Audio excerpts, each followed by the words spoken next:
കഴിഞ്ഞ 9 വർഷക്കാലം ഇടതുപക്ഷ ജനാധിപത്യ മുന്നണി ഗവൺമെന്റ് കേരളത്തിനകത്ത് നടത്തിയിട്ടുള്ള ഇടപെടലുകളുണ്ട്, ജനക്ഷേമ പ്രവർത്തനങ്ങളുണ്ട്, കേരളത്തിനകത്ത് നടത്തിയിട്ടുള്ള വികസന പ്രവർത്തനങ്ങളുണ്ട്.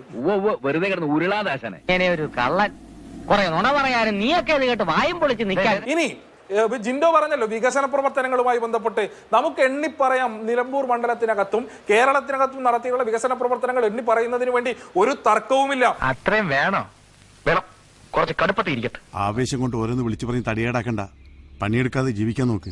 ഇനി നിലമ്പൂർ നിയോജക മണ്ഡലത്തിൽ മാത്രം ഈ കഴിഞ്ഞ 9 വർഷത്തിനിടയിൽ 197 കുടുംബങ്ങൾക്ക് പട്ടയം വിതരണം ചെയ്ത ഗവൺമെന്റാണ് ഇവിടെ ഭരിച്ചുകൊണ്ടിരിക്കുന്നത് എന്നൊക്കെ പറയണ്. ഈ ഫൂളിഷ് ലൈസ് ഒക്കെ എല്ലാവരും വിശ്വസിക്കുന്നു വിചാരിച്ചിട്ടാ? സ്വന്തം ഇഷ്ടത്തിന് തട്ടിവിടുന്ന നാക്കെടുത്താന്നുണേ പറയൂ. 6,999 കോടി രൂപ ചെലവഴിച്ചുകൊണ്ട് 7 കുടിവെള്ള പദ്ധതികൾ ഈ നിയോജക മണ്ഡലത്തിനകത്ത് നടപ്പാക്കിയിട്ടുള്ള ഗവൺമെന്റാണ് ഇവിടെ അധികാരത്തിലുള്ളത്. എന്താ വിശ്വാസമാവില്ലേ? നിങ്ങൾ ആദ്യം ചെയ്ത് കാണിക്കുക, എന്നിട്ട് നമ്മൾ വിശ്വസിക്കാം. 9 വർഷം മുമ്പ് ആര്യാടൻ മുഹമ്മദ് MLA സ്ഥാനത്ത് നിന്ന് സ്വതന്ത്രനായിട്ട് അൻവർ ജയിക്കുന്നതിന് മുമ്പ് 36 കോടി രൂപ ചെലവഴിച്ചുകൊണ്ടാണ് നിലമ്പൂർ ബൈപ്പാസിന്റെ പ്രോജക്റ്റിന്റെ പ്രവർത്തനം തുടങ്ങിയത്. അതിനുശേഷം 9 വർഷമായിട്ട് അതിലൊരു കൊട്ട മണ്ണ് പോലും എടുത്തിടാൻ നമുക്ക് സാധിച്ചിട്ടില്ല, സംസ്ഥാന സർക്കാരിന് സാധിച്ചിട്ടില്ല. തോന്നി അതങ്ങനെ വരൂ, അതങ്ങനെ സംഭവിക്കൂ, ഈ ലോകത്തിനൊരു പോക്കേ. ഇതൊക്കെ ചോദിച്ചു ചെല്ലുന്ന മനുഷ്യരോട് 1,05,00,000 ആഡംബര വാഹനത്തിൽ സഞ്ചരിക്കുന്ന കക്കൂസും 360 ഡിഗ്രി കറങ്ങുന്ന കസേരയിൽ വന്നിറങ്ങിയിട്ട് കടക്ക് പുറത്തുനിന്നും മാറി നിൽക്കുന്നതും ഇരിക്കവിടെ നിന്നും ആജ്ഞാപിക്കുന്ന ആക്രോശിക്കുന്ന ഒരു മുഖ്യമന്ത്രിക്ക് അപ്പുറം കേരളത്തിൽ ഒന്നുമില്ല. എന്റെ സ്വഭാവം അങ്ങനെ, ഞാൻ വെക്കുമ്പോ എല്ലാവർക്കും ഇട്ടൊന്ന് കൊള്ളും.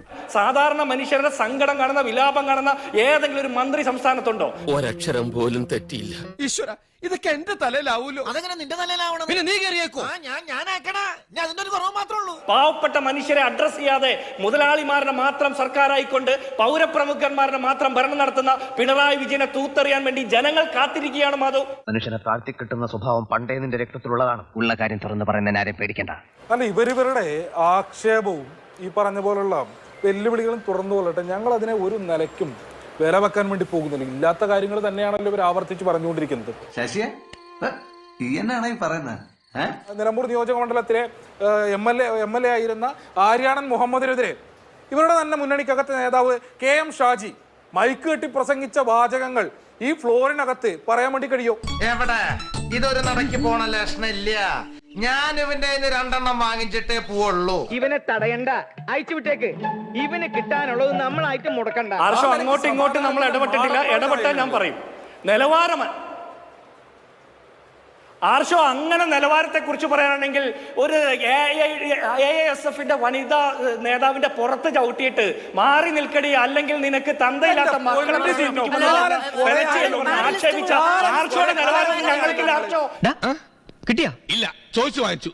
വല്ല കാര്യമുണ്ടോ? എന്തിനാണ് ഇങ്ങനെ ഇല്ലാന്ന് നടക്കണേ? ആദ്യം ആർഷോ നിലവാരത്തിന്റെ ക്ലാസ് ഒന്ന് പരീക്ഷ എഴുതി പാസ്സാവും, എന്നിട്ട് ആ ക്ലാസ് ഒന്ന് നാട്ടുകാരെ കാണിക്കും, എന്നിട്ട് ഞങ്ങളെ ക്ലാസ് എടുത്ത് പഠിപ്പിക്കും. മതി. ഇനിയും കേൾക്കാനുള്ള മുസ്ലിം പോർ ഇദ്ദേഹത്തിനില്ല. അയ്യോ, എന്നാ പിന്നെ വരാനുള്ളത് ഏതെങ്കിലും ഓട്ടോ പിടിച്ചു വരും മുമ്പ് ഞാൻ പോട്ടെ. ദൈവം കാക്കട്ടെ.